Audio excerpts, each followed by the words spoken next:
दोस्तों, आज की कहानी है मम्मी जी आपने काम क्यों किया, मैं कर लेती। दोस्तों, कहानी शुरू करने से पहले अगर हमारे चैनल को सब्सक्राइब नहीं किया हो तो कर लीजिए ताकि आपके पास पहुंचे हर रोज नया वीडियो। हेलो जी मम्मी जी, सुमन ने जल्दी फोन उठाकर बोला। हेलो सुमन, आई नहीं तुम अब तक? जल्दी आने को कहा था ना मैंने, पूनम जी बोली। यहाँ बारिश बहुत तेज हो रही है मम्मी जी, कैब आने में टाइम लगेगा तो मैंने हर्ष जी को बुलाया है, अभी थोड़ी देर में आ रहे हैं हम। सुमन बोली। घर आकर पूनम जी ने उससे कहा, मैंने बोला था आज मत जाना ऑफिस, घर में कल अक्षरा आ रही है, कितना काम पड़ा है और तुम अब आ रही हो ऑफिस से। सुमन ने बिना कुछ कहे कपड़े चेंज करे और काम में लग गई। सुमन की ये आदत अच्छी थी कि वह अपनी सास की किसी बात का बुरा नहीं मानती थी। पूनम जी भी उसे हर काम और जिम्मेदारी प्रेम से सिखाती रहती थी।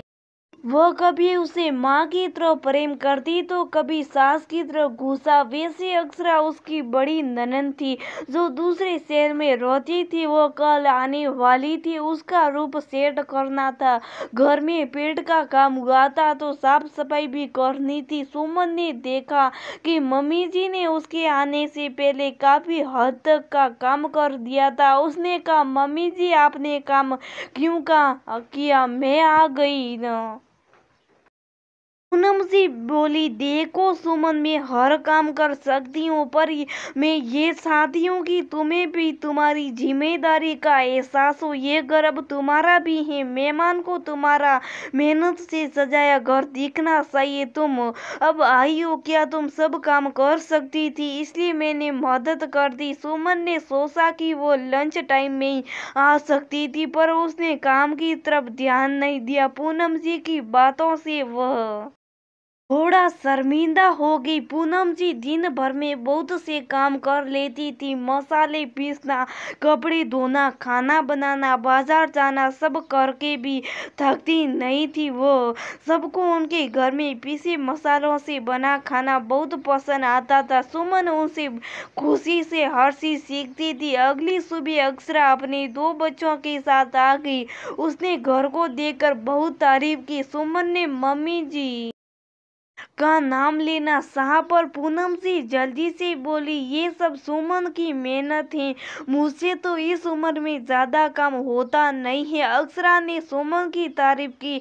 जब वो कमरे में चली गई तो पूनम जी सुमन से बोली, सुमन याद देना पनीर की सब्जी बनाना है, अक्षरा को बहुत पसंद है। सुमन को पनीर बिल्कुल पसंद नहीं था पर वो मना नहीं कर सकी और बनाने समय सोचने लगी कि मुझे पनीर पसंद नहीं है तो अब दो सब्जियां बनाना होगा। वो कमरे में गई तो उनकी आवाजें सुनकर पीछे हट गई। अक्षरा बोली, मम्मी मैंने आपके लिए इतनी अच्छे गले की सोने की चेन ली और आपको पसंद नहीं आई। पूनम जी बोली, अक्षरा तुम मेरे लिए गिफ्ट लाई हो पर सुमन के लिए तो नहीं, मैं ये कैसे ले सकती हूँ, पर आप तो मेरी माँ हो, मैंने आपके लिए लिया ये।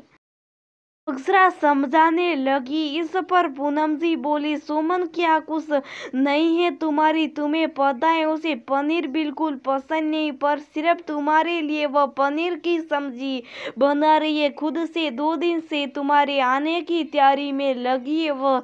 सुमन आगे की बात सुने बिना वापस आ गई। उसने रसोई में आकर पनीर की सब्जी बनाई। पूनम जी ने उसकी पसंद का बेग का भरता बनाया था, ये देख वह बहुत खुश हो गई।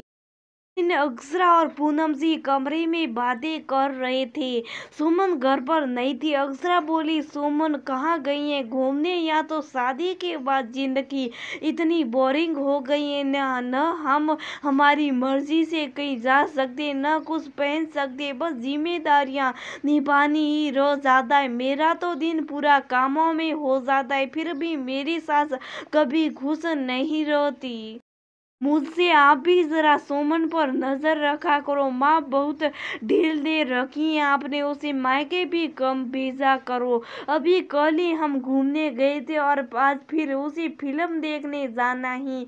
पूनम जी बोली, अक्षरा मुझे बहुत अफसोस है कि तुम मेरी बेटी होकर ऐसी बात कर रही। तुम्हारी सास क्या तुम्हारी माँ समान नहीं है, उनके लिए ऐसी बातें।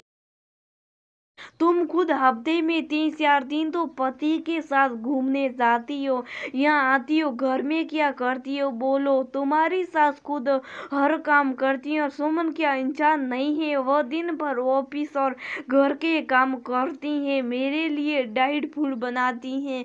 क्यों उस मायके जाना या घूमने का अधिकार नहीं है? वह इतने दिन से तुम्हारे इंतजार में थी कि तुम सब आओ तो साथ में घूमने जाएंगे। वह हर काम में मेरी राय लेती हैं, अपनी माँ की तरह मानती है मुझे। वो तुम्हारे और बच्चों के लिए गिफ्ट लाने गई हैं। अक्षरा ने सोचा मम्मी बहू से बहुत प्यार करती हैं, पर आजकल की बहुओं को ये सब रोक टोक और दखल अंदाजी पसंद नहीं आता। एक दिन उसे सुमन से कहा, सुमन तुम कैसे बर्दाश्त करती हो ये सब घर का काम, ऑफिस, फिर मम्मी के काम अलग से करती हो, मायके भी कम जाती हो, तो मम्मी से बोल क्यों नहीं देती कि इतनी दखल अंदाजी ना करा करे। वह सुमन बोली, ये क्या कह रही हो दीदी, क्या वो मेरी माँ नहीं है? वो हमारे साथ रह रही हैं, ये क्या कम है? बड़ों की राय लेना हमारा फर्ज है, वो हमारे लिए कितना कुछ करती हैं।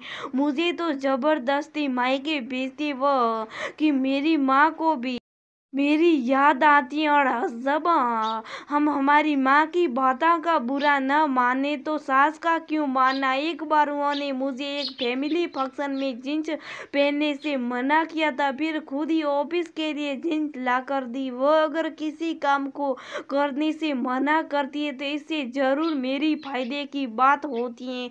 वैसे दीदी सच में मम्मी जी बहुत अच्छी हैं और मैं नसीब वाली हूँ कि मुझे सास में माँ मिल गई। अक्षरा को आज सास बहू की बातों से एक नया शब्द सीखने को मिला था। हर घर में पति पत्नी या सास बहू के बीच नोक झोंक होती रहती है, पर घर को घर बनाए रखना भी एक कला है। जैसे कि मम्मी गोरगबा सुमन एक दूसरे का साथ निभाती है, वैसे वह भी अपनी सास के साथ एक नई